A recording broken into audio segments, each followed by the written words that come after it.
Ayan, nagpunta nga po kami sa sa Puan, Palawan at kami nag-island shopping mga kaika, mga tropa. Kami pupunta na dito sa Dangkayanan Lake po. Pababa na. Ayan. Ito yung napaglalakad po at malapit tayo sa lake po at marami pong mga turista ngayon na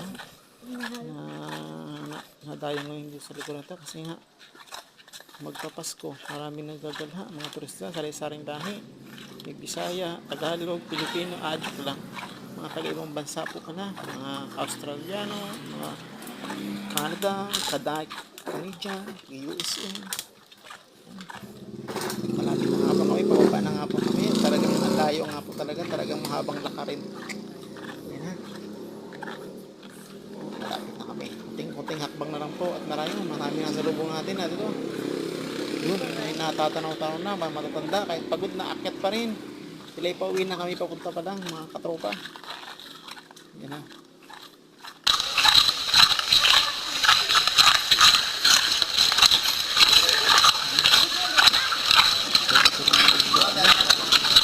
Papahinga.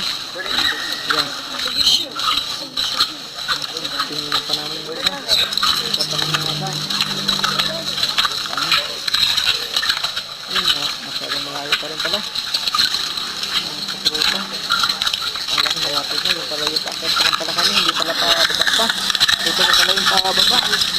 Hindi po ito yung napapalapit dito. Pagkakasulit na namin, pero hindi naman lapit na kasama natin dalahan dito. Dalahan pa dito. Dalahan pa dito pala yung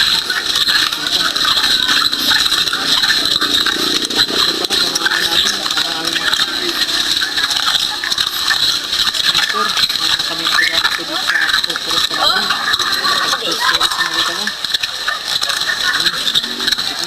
Tawagan na ng telepono. Tingnan namin ang aming paggawa.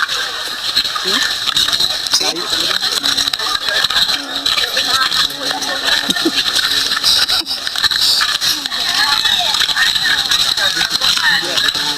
Yeah. Yung dalag. Yung dalag. Ganda dyan ako. Ganda dyan ako.